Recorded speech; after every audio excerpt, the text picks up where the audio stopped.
Good morning, all.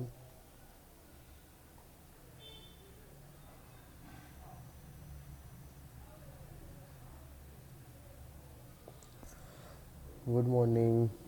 है क्या नहीं कोई? Good morning sir. Good morning sir. Okay.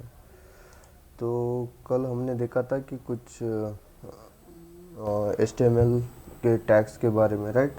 तो आज और भी उसको थोड़ा ब्रीफली देखेंगे। कल सिर्फ अपने H1P पैराग्राफ टैग और एंकर टैग देखे थे, राइट?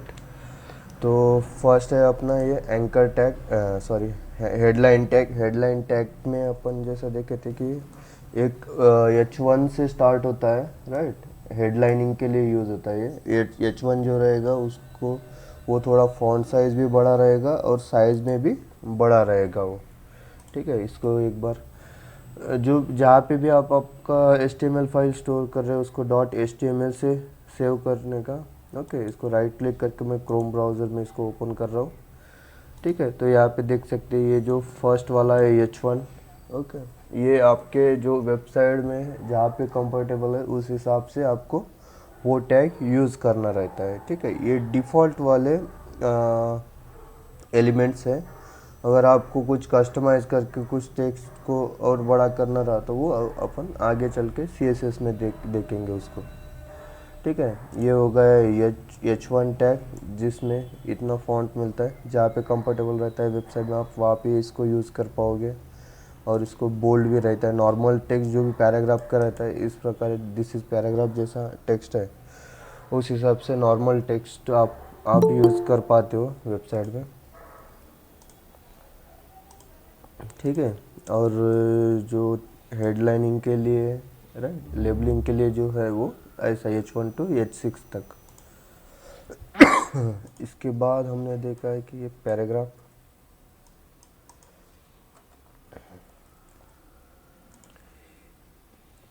जो कि P एलिमेंट से स्टार्ट होता है और P एलिमेंट से एंड होता है, राइट? इसके बीच में जो भी कंटेंट रहेगा वो आपका पूरा पैराग्राफ रहेगा। ठीक है, जो भी टेक्स्ट आपका कितना में बड़ा हो सकता है वो, ये टेक्स्ट कितना भी बड़ा हो सकता है। ठीक है, जिस हिसाब से आपको पैराग्राफ के लिए यूज़ करना रहा आप उस हिसाब से यूज़ कर पाओगे। जैसे जैसे आप पूरा प्रैक्टिस करोगे आपको भी समझ में आ जाएंगे कि कहाँ पे क्या हो रहा है। ठीक है, कल सिर्फ हमने ऐसा स्ट्रक्चरिंग देखा था जहाँ पे अपना HTML से स्टार्ट, HTML टैग के अंदर, राइट, HTML के अंदर दो पार्ट रहेंगे अपने, हेड वाला एक बॉडी वाला, फिर बॉडी के बाद का जो भी रहेगा अभी जैसे देख रहे हेडलाइनिंग पैराग्राफ, राइट, ये सभी चीज़ें बॉडी के अंदर के रहते हैं। ठीक है, और कोई भी वेबसाइट में आपको जाके देखना रहा सिर्फ राइट क्लिक करो। ओके, राइट क्लिक करके व्यू सोर्स पेज करके कर दिए तो आपको डायरेक्टली उस पेज वेबसाइट का पूरा जो भी HTML कंटेंट है वो आप देख पाते हो। अगर आप यहाँ पे देखें,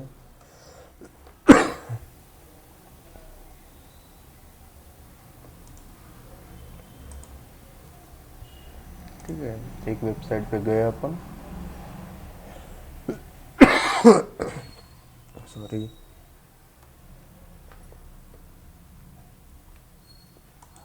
राइट क्लिक करके व्यू पेज सोर्स करने के बाद आपको सभी HTML के जो भी जैसा भी स्ट्रक्चर बना के है वो वेबसाइट में आप उस स्ट्रक्चर को देख पाते हो। ठीक है, यहाँ पे फर्स्ट जो भी है ये सब इनिशियलाइजेशन के लिए है। जो भी वेबसाइट में आप यूज़ करने वाले हो CSS, जो भी एक्सटर्नल लाइब्रेरी यूज़ करने वाले हो, जो भी जावास्क्रिप्ट के एक्सटर्नल फाइल्स यूज़ करने वाले हो, सभी यहाँ पे आपको इंपोर्ट करना पड़ेगा। बाद में यहाँ पे नीचे उसके प्रॉपर्टीज़ अपन यूज़ कर पाते हो। ठीक है, ऐसा अपन कल बेसिक बेसिक देखे थे यहाँ तक। और ये हो गया पैराग्राफ। फिर आता है अपना एंकर टैग। एक पेज से दूसरे पेज पे आपको अगर मूव करना रहा, ठीक है,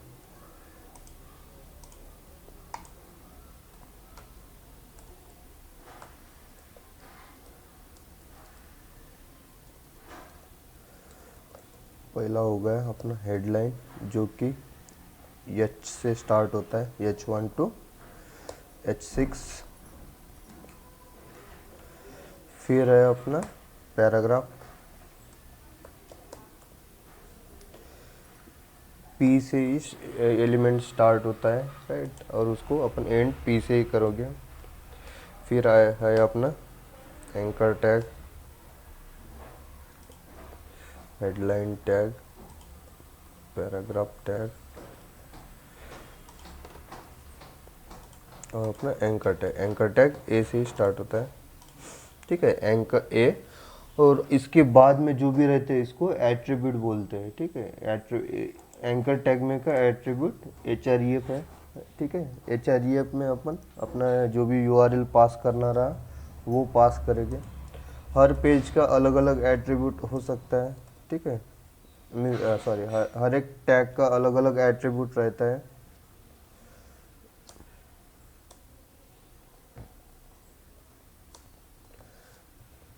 ओके, यहाँ पे एक है href, जिससे हाइपर रेफरेंस लिंक बोलते हैं, जहाँ पे आपको रीडायरेक्ट करना रहता है वहाँ पे आप उसको रीडायरेक्ट करोगे यहाँ से, ठीक है। इसको सेव किया कंट्रोल एस से, फिर ब्राउज़र में जाके इसको रिफ्रेश करूँगा, ठीक है। यहाँ पे क्लिक किया, जो कि मैंने एलिमेंट के मिडल में इसको एक टेक्स्ट पास किया। आप यहाँ पे कुछ भी बटन दे सकते हो। जब नाव बार रहता है वहाँ पे पूरा मेन्यू रहता है, ठीक है। इस हिसाब से आपको जो भी रहता है वहाँ पे सिर्फ आपका नाम ऐड कर देने का, वहाँ से रीडायरेक्ट हो जाता, ठीक है। सेव किया, क्लिक हेयर पे क्लिक करने के बाद डायरेक्टली अपना गूगल पे रीडायरेक्ट हुआ, क्योंकि मैंने यहाँ पे गूगल का लिंक देखे हो, ठीक है।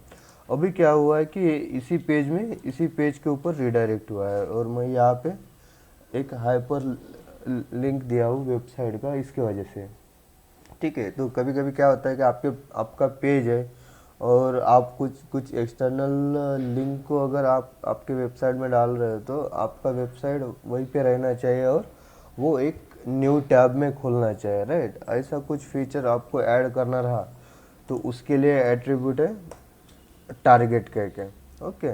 टारगेट में आप क्या क्या भेजोगे, यहाँ पे लिखता हूँ, href में आप लिंक भेजोगे और टारगेट में अंडरस्कोर ब्लैंक भेजोगे, ठीक है। अंडरस्कोर ब्लैंक भेज दे तो वो क्या होगा, एक नए टैब में आपको ओपन करके देगा। जैसे कि यहाँ पे एक स्पेस दिया, टारगेट, ओके, ब्लैंक। यहाँ पे वेरियस वेरियस ऑप्शंस है, आपको जो भी चाहिए। अगर उसी इसमें सेल्फ कर दे अंडरस्कोर सेल्फ तो आप उसी पेज पे रहोगे। अगर पेरेंटिस में आपको रिडायरेक्ट करना रहा तो पेरेंटिस में, ब्लैंक है तो न्यू ब्राउज़र में, राइट। ऐसे कुछ ये फीचर्स है। यहाँ पे इसको सेव किया, रिफ्रेश किया और वेबसाइट को क्लिक किया, आप देख पाते हो कि ये अभी एक न्यू टैब में ओपन हुआ है, ठीक है। ये ऐसा इसका एंकर टैग का, अगर आपको आपके पेज में से आपके पेज में ही रीडायरेक्ट करना है, आपके पेज में से दूसरे टैब में रीडायरेक्ट करना है, राइट। इस प्रकार से आप टारगेट से डिसाइड कर पाओगे कि आपका पेज कहाँ पे रीडायरेक्ट होना चाहिए, ठीक है। ये सभी नेविगेशन के लिए यूज़ होता है, ठीक है, एंकर टैग। इसके बाद आता है image, okay, image tag. Image tag के लिए आप यूज़ करते हो IMG, ओके। और इसके अंदर एट्रीब्यूट रहेगा आपका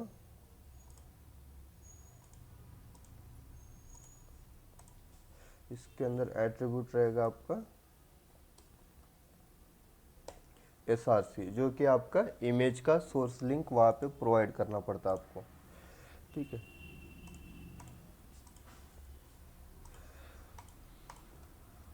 ये दोनों को भी हटा दूंगा मैं, IMG SRC, जो कि आपका लिंक रहेगा, ठीक है। अभी क्या करेंगे, एक गूगल से ही इमेज डाउनलोड कर लेंगे।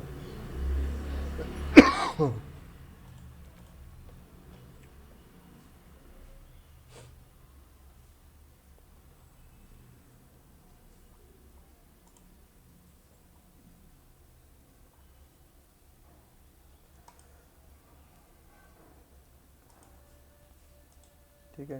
ये एक इमेज सेव कर रहा मैं, डेमो।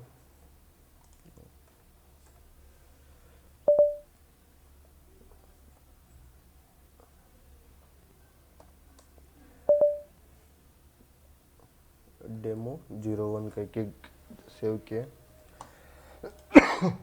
यहाँ पे देख पाते हो आप कि जो भी मैंने इमेज सेव किया है वो एक जेपीजी फॉर्मेट में है, ठीक है। ऐसे ही इमेज के वेरियस फॉर्मेट है, जैसे पीएनजी है, जेपीजी है, जीआईएफ है, ऐसे वेरियस फॉर्मेट आप यहाँ पे यूज़ कर पाते हो, ठीक है। इमेज फॉर्मेट,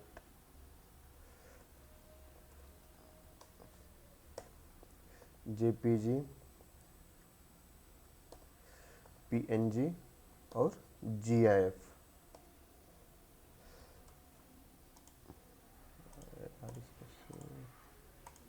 ऐसे वेरियस फॉर्मेट्स है, आप यहाँ पे यूज़ कर पाते हो वहाँ पे, ठीक है। अभी देखेंगे ये जो मेरा डेमो 01.jpg, मैं उसको यहाँ से पास कर दूंगा। जहाँ पे भी उसका लिंक है प्रॉपरली लिंक ऐड करना। अभी जो मेरा डेमो अंडरस्कोर 01 इमेज है मेरा, मैं उसी पेज के बगल में ही सेव करके रखा हूँ, इसके वजह से मैं डायरेक्टली उसको सेव कर पाता हूँ। अगर आप उसका कुछ अलग पाथ है, जो भी पाथ रहेगा उसके आगे पाथ ऐड कर दो, ओके। प्रॉपरली जैसा पाथ रहेगा उस हिसाब से आपका इमेज वहाँ पे शो होगा, ठीक है। इसको सेव करूँगा मैं, अभी रिफ्रेश करूँगा पेज, ठीक है। तो आप देख पाते हो कि मेरा जो पेज है वहाँ पे मेरा इमेज शो हुआ है, ठीक है। ये हो गया डायरेक्टली अपना इमेज, जितना साइज़ है वो अभी डिफ़ॉल्ट साइज़ जितना है वो उतना डायरेक्टली शो हो रहा है। बट आपको कुछ कस्टमाइज साइज़ आपको वहाँ पे ऐड करना रहा तो उसके लिए भी कुछ एट्रीब्यूट्स है, जैसे विड्थ, कोई भी आप वहाँ पे एक नंबर पास कर सकते हो। हाइट, जो हाइट पास करोगे उसके हिसाब से उसको आपको हाइट हो जाएगा। मैं अभी यहाँ पे इसके अंदर एट्रीब्यूट पास करूँगा, ठीक है। सिर्फ 100 पिक्सल देता हूँ, ओके। यहाँ पे भी आपको CSS के यूनिट्स भी अलग अलग है, pixel, EM, okay, VH vertical height, vertical width, ऐसे वेरियस फॉर्मेट्स है जो आप यहाँ पे पास कर पाते हो। नॉर्मली सभी पिक्सल ही यूज़ करते हैं, ठीक है, क्योंकि अपना जो भी डिस्प्ले रहता है वो पिक्सल के हिसाब से अपन बनाते हैं वो डिस्प्ले को, ठीक है। इसको विड्थ 100 पिक्सल दिया, इसको रिफ्रेश किया, देख पाते कि वो पूरा 100 से छोटा हो गया। अगर इसको मैं 500 दिया तो ये 500 के हिसाब से बड़ा हो जाएगा।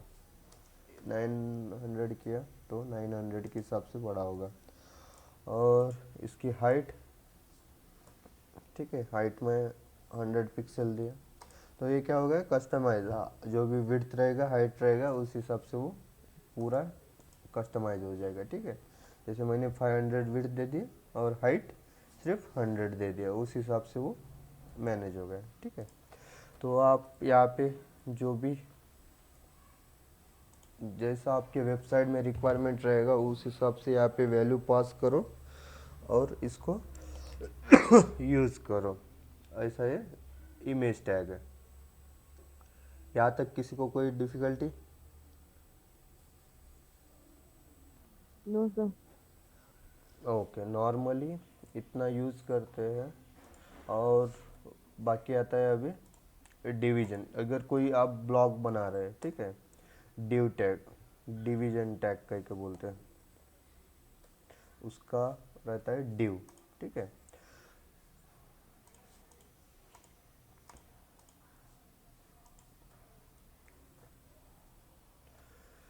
इसको और डिटेल अपन बाद में CSS जब लेंगे तब दिखाऊंगा कि ये डिव टैग कैसा काम करता है। डिव और सेक्शन करके रहता है,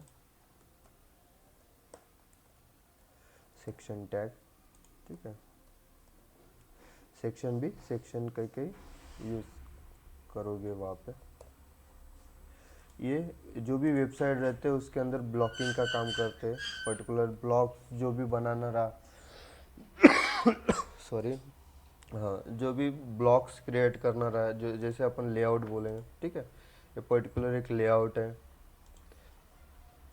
सब लेआउट डिजाइनिंग के लिए देखो यहाँ पे एक सेक्शन बनाया है, जो कि सेक्शन क्या करेगा, पर्टिकुलर पेज वाइज सेक्शन रहेगा।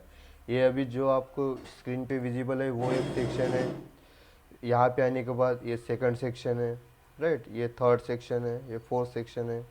ऐसे ऐसे वेरियस सेक्शंस रहेंगे। अपन अगर मैं मेन्यू से डायरेक्टली जाना चाहूँगा तो सेक्शन आईडी से मैं डायरेक्टली उसके ऊपर, यहाँ पे मैं मेन्यू के ऊपर क्लिक कर रहा हूँ और वो सेक्शन के ऊपर लैंड करके दे रहा है। ठीक है, ये सिर्फ पेजेस के ब्लॉकिंग के काम करते हैं, और पर्टिकुलर ये सिंगल सिंगल जो ब्लॉक्स है ये सभी डिवीजन से मैंने किए हुए हैं। ठीक है, ये बाकी ये डिव टैग से किए हुए। ये आगे चल के जब सीएसएस करेंगे ना, ये जो क्लास और आईडीज मैंने यहाँ पे पास किया वो सब सीएसएस है, स्टाइलिंग है। ठीक है, जो भी ब्लॉक को जो सीएसएस अपन ने अप्लाई किया उस हिसाब से वो वहाँ पे परफॉर्म करेगा।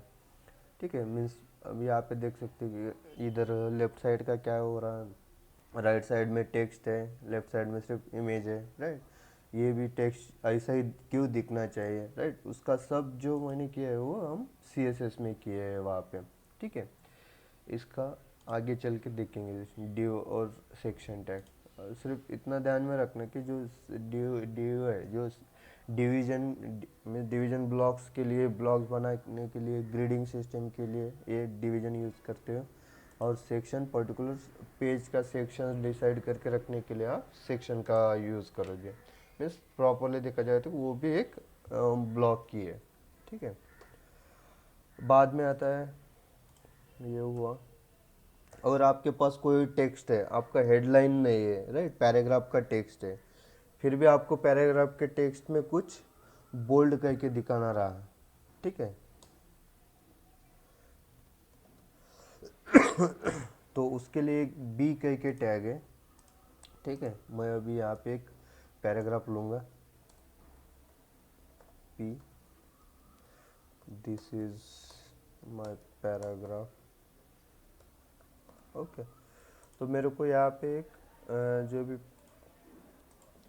पैराग्राफ टेक्स्ट है मेरे को उसको एक बोल्ड करके दिखाना है। जैसे कि यहाँ पे देख सकते हैं, एक मेरे का जो ग्रोसॉफ्ट का एक है, मैंने उसको एक अलग तरह से कलर से दिखाया है। वैसे मैं यहाँ को मेरे को उसका पर्टिकुलर जो टेक्स्ट है उसको ही सिर्फ मेरे को बोल्ड करना है। तो उसके लिए ये अभी जो पता है कि बी जो टैग है, बी यूज़ करके आप पर्टिकुलर किसी भी टेक्स्ट को बोल्ड कर सकते हो उसको। ठीक है, यहाँ पे बी करके टैग पास कर दिए और वो एलिमेंट के अंदर में वो टेक्स्ट ऐड कर दें। ठीक है, इसको रिफ्रेश किया मैंने तो आप देख पाते कि जो भी पर्टिकुलर टेक्स्ट है, टेक्स्ट में से कोई भी बोल्ड नहीं हुआ है। जो मैंने सिर्फ टेक्स्ट पास किया है वही सिर्फ वहाँ पे बोल्ड हुआ। ओके, ऐसा ये एक बोल्ड टैग है बी।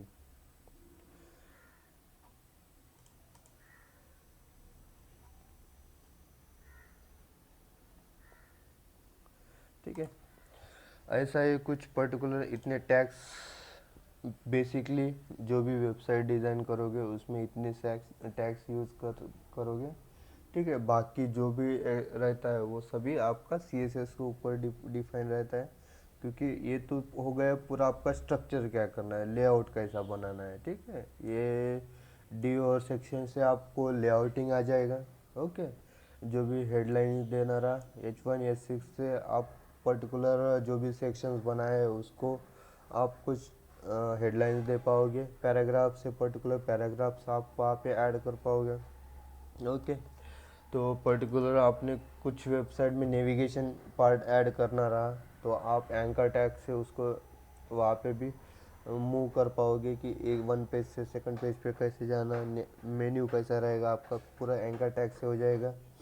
पर्टिकुलर इमेज जो रहेगा IMG कि आपके वेबसाइट में कुछ इमेजेस ऐड करना रहा तो इमेज टैग यूज़ करके आप वहाँ पे आप इमेज ऐड कर पाओगे। उससे उसमें क्या रहेगा, एक सोर्स रहता है जिसमें आपको एक लिंक पास करना रहता है जहाँ पे इमेज स्टोर है। फिर बाद में आता है विड्थ हाइट, अगर आपको पर्टिकुलरली कस्टमाइजेबल चाहिए, जो भी उसका इमेज साइज है वो वैसा ना होते हुए आपको आपके हिसाब से आपके वेबसाइट में जो कंफर्टेबल रहता है उसके हिसाब से आपको कुछ हाइट विड्थ देना रहा तो उस पेज में आप दे पाओगे। ठीक है, उसमें कुछ इमेजेस के फॉर्मेट रहते हैं जैसे कि JPG, JPEG कह के भी रहता है, JPEG